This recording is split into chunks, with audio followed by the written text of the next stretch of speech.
एक गांव में एक किसान रहता था। वह बहुत ही सीधा साधा और कम पढ़ा लिखा था।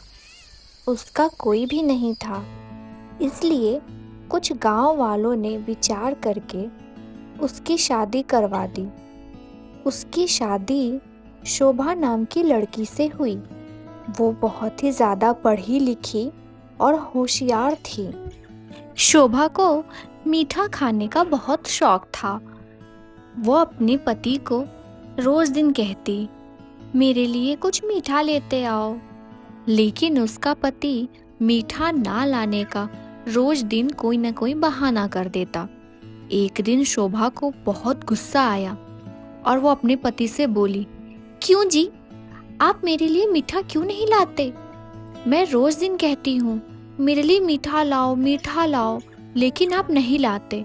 ठीक है, आज मैं खुद ही घर में बना लूंगी, तुम मत लाना।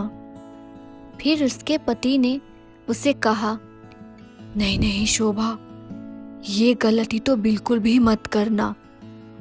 मैं तुम्हें आज एक राज की बात बताता हूँ।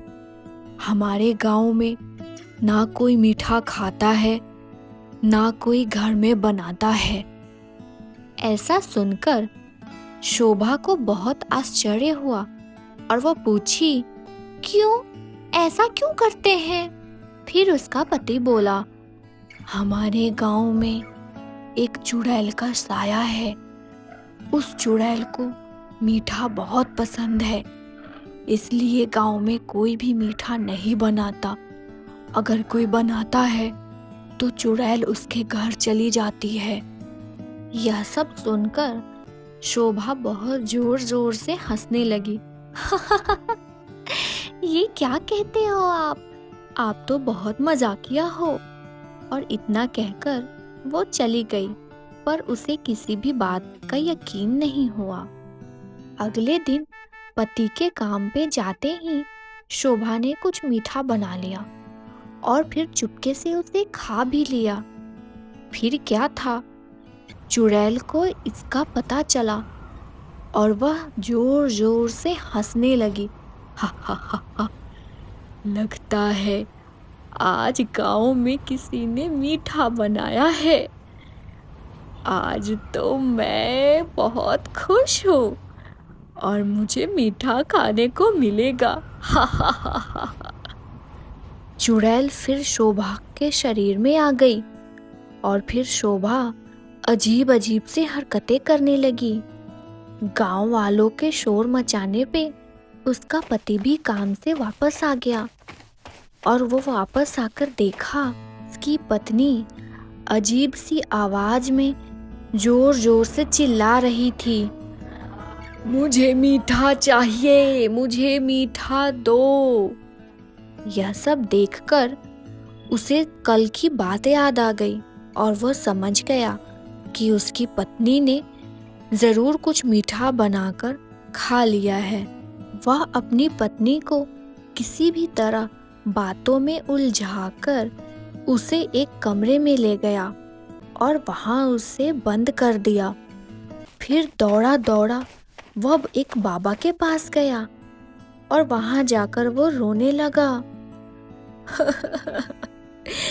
बाबा, मुझे बचा लो बाबा, मेरी पत्नी अजीब अजीब सी हरकतें कर रही है। ऐसा लग रहा है कि उसके शरीर में वह मीठे खाने वाली चुड़ैल आ गई है। फिर बाबा ने बोला, अरे इस चुड़ैल ने तो नाक में दम कर दिया है, किसी को मीठा खाने ही नहीं देती। अगर गलती से कोई खा ले तो उसका जीना हराम कर देती है।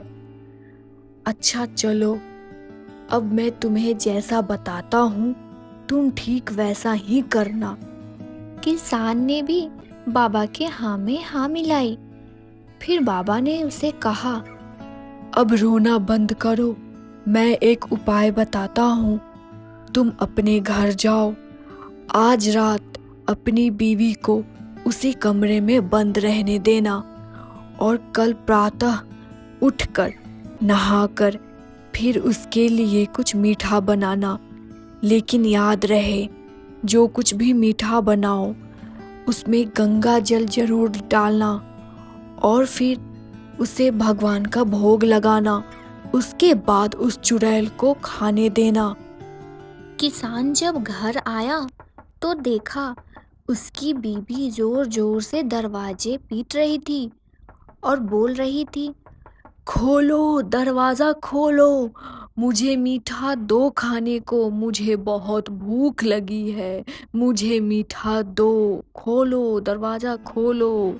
अगले दिन सुबह होकर के किसान ने ठीक वैसा ही किया जैसा बाबा ने उसे करने को कहा था।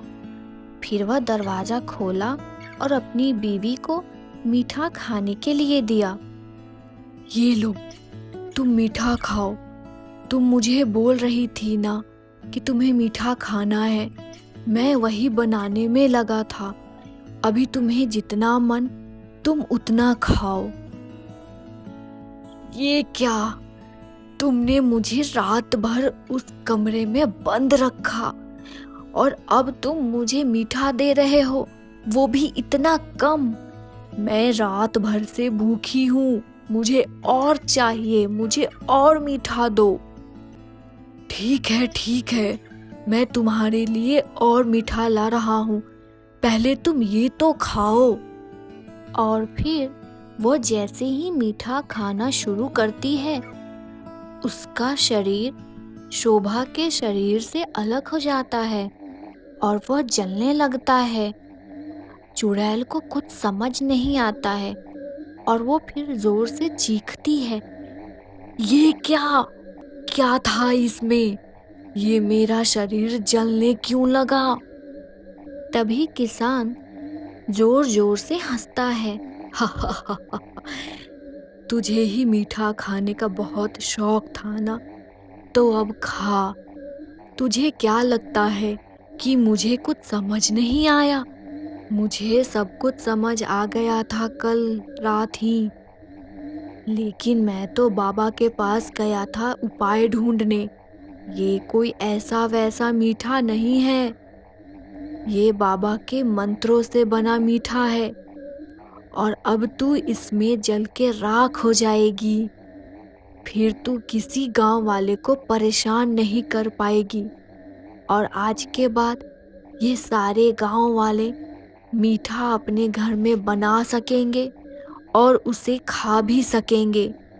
फिर उस चुड़ैल का डर उस गांव से हमेशा हमेशा के लिए समाप्त हो गया और अब गांव वाले बहुत खुशी खुशी मीठा बनाते और खाते।